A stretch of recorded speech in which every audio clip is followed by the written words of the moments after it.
Good evening, and thank you for having me. I represent an organization called Dying with Dignity, and for 30 years we have been working to improve the quality of dying for Canadians. Our first executive director, one of our founders, was a nurse by the name of Marilyn Seguin. And she got involved with the organization because she had been at the bedside of many people who had a horrific death. And she really believed that there had to be a better choice. She started a program that we still run to this day. We call it our client support program now.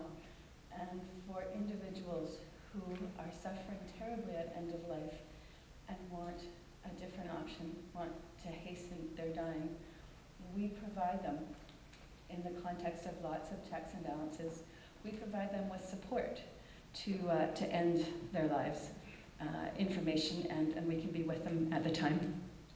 Do I need to do that whole thing again? Okay. So our organization runs a client support program.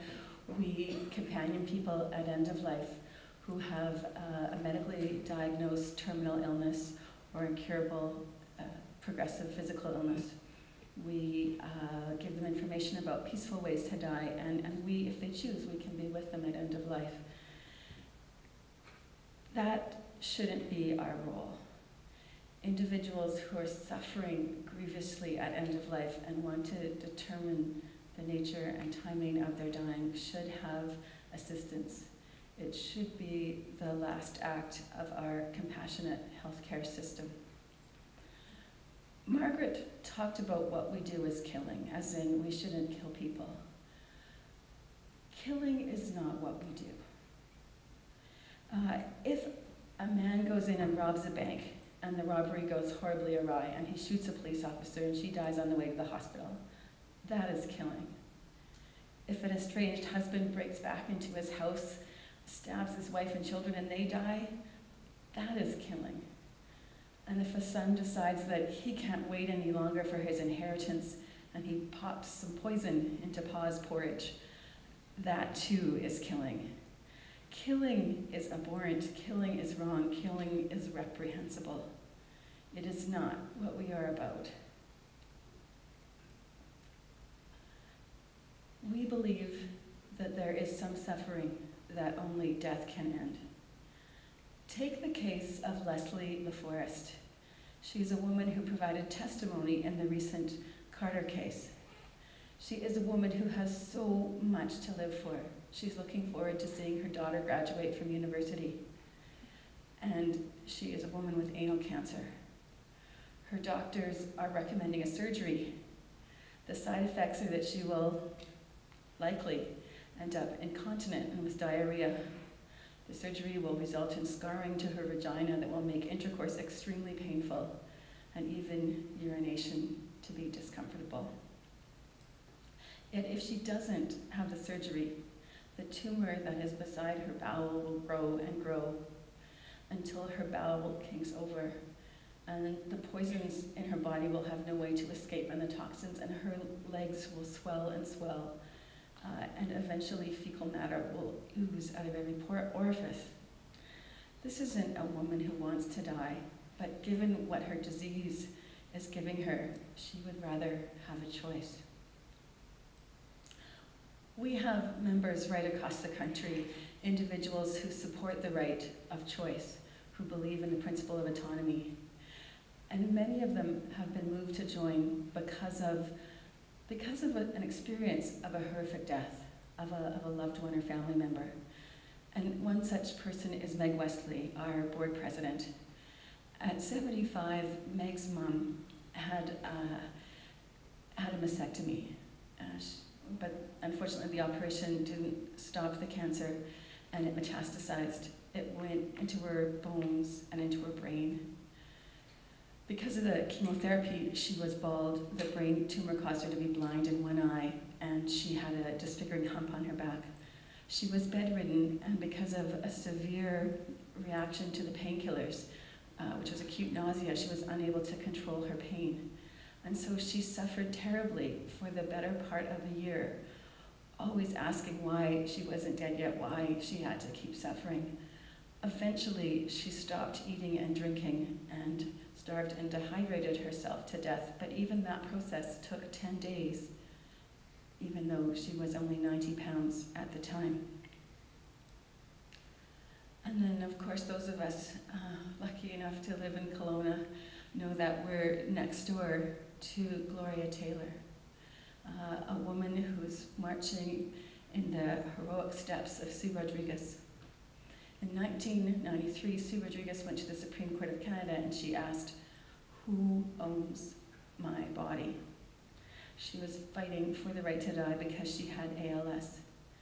And now we have Gloria Taylor who's doing the same thing. ALS is a very cruel disease. It attacks the muscles of the body and they gradually atrophy. First, an individual can't scratch an itch at the back of their neck, and then they lose the ability to feed themselves. They might have gone to the doctor because they noticed that suddenly they were tripping, or they couldn't hold objects in their hand properly. They got a pretty horrific prognosis. They would find that first they'd be walking with a cane, and then a walker, and then at some point they'd be in a wheelchair. And then even the most sophisticated breath-controlled wheelchair would no longer be sufficient to hold them, and they'd end up bedridden. And there they would lie until the muscles in their lungs grew so weak that they would suffocate no matter how much oxygen was in the room. For Sue Rodriguez, for Gloria Taylor, and for others with ALS, is it any wonder that they want a different choice?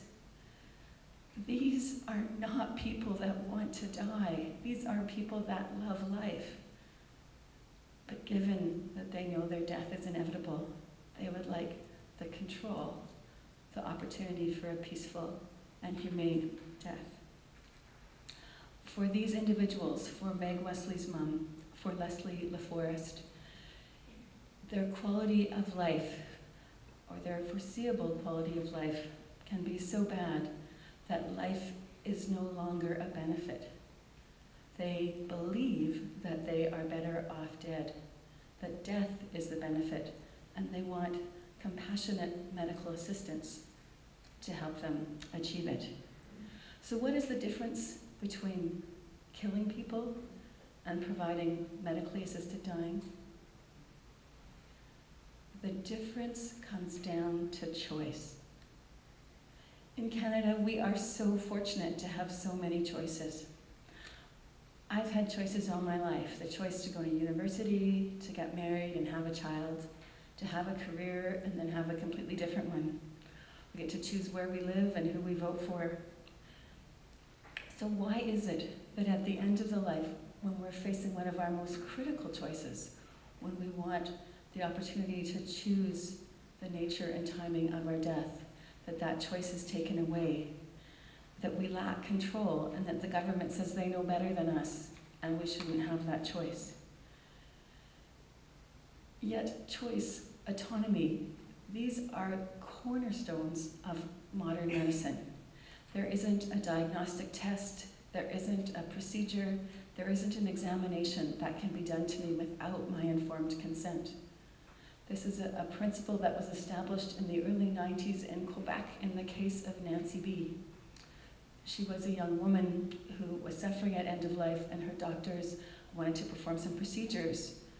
She didn't want them, and the doctors were insisting. She continued to decline, and the matter went to the courts.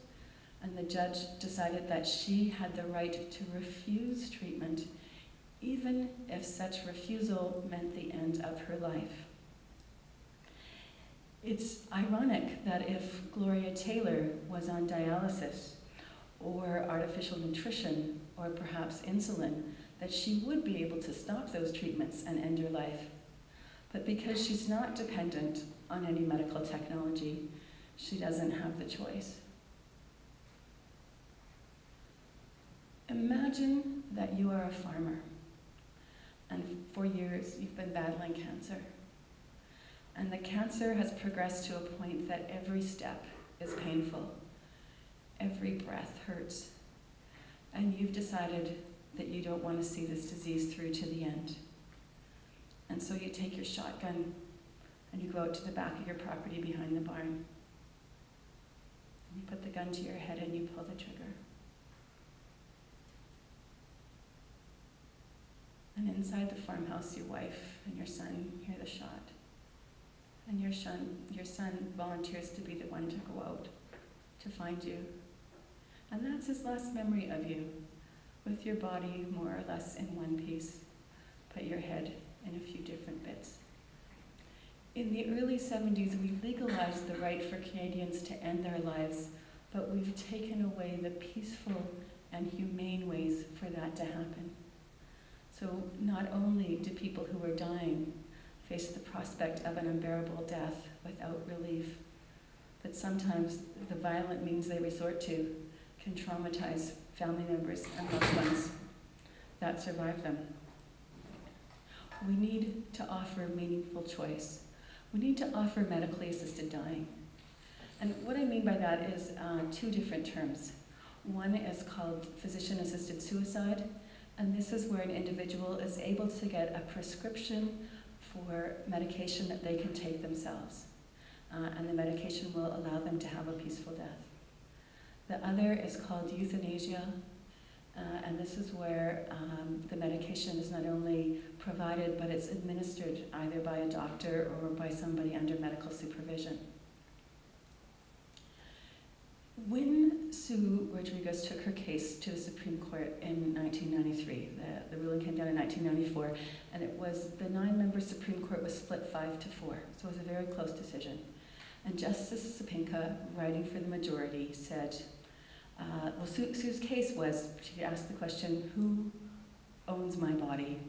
And she said, since the 70s, Canadians have had the right to end their lives, but I'm disabled. I can't physically take medication and swallow it, so I don't have that right.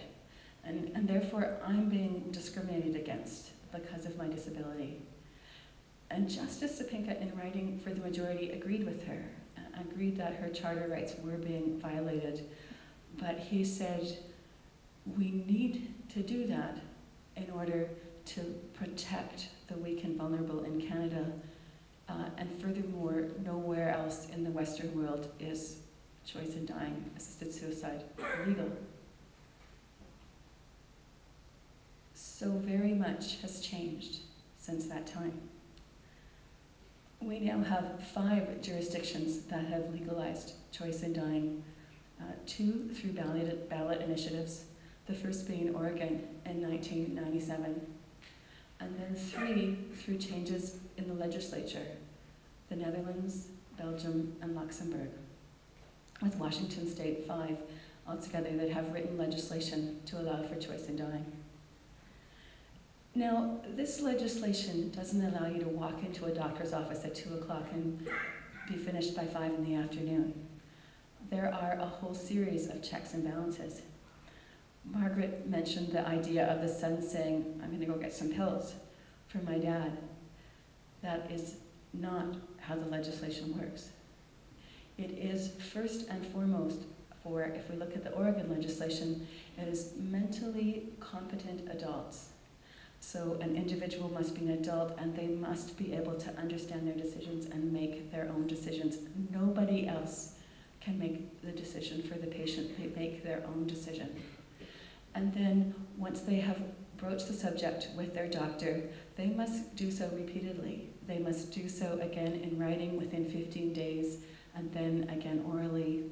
The doctor in Oregon, the eligibility requirement is that somebody be at end of life, which they define as having a terminal illness, 6 months or less to live. So the doctor must provide a diagnosis of terminal illness, and a second independent physician must occur. There must be witnesses to the statement. Margaret is concerned that the witnesses would be family members, but who else would likely witness but our closest loved ones? Yet there is another layer of check and balance because the individual provides a statement indicating why they want to end their suffering. And so with that and the interviews, any evidence of coercion would be followed up and the request would be denied. And what we know is that the requests are often denied. For example, in the Netherlands, over 2/3 of requests for assistance to die are never fulfilled. There are indeed checks and balances in place. Now, since the legislation has been written, it's been some of the most studied legislation ever written. Margaret Papsbatten is a researcher out of the University of Utah, and she looked at the individuals who used the legislation, both in Oregon and in the Netherlands, to see, is there evidence that there are weak and vulnerable people using this legislation? And what she found was that there was one group, which was gay men, who were overrepresented. And if we think of the AIDS epidemic, that's probably not surprising. But otherwise, what she noted is the most likely users were men, white men, who were well-educated, and probably because they're well-educated, they also were reasonably well off. So not a group that we typically think of as being the weak and vulnerable in our society. As part of my role, I get to speak across Canada. I talk about the importance of advanced care planning and all about end-of-life options. And so very often when I speak, there's one person waiting to talk to me at the end of the lecture.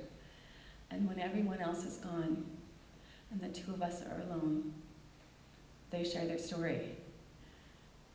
And sometimes they're sharing it for the first time.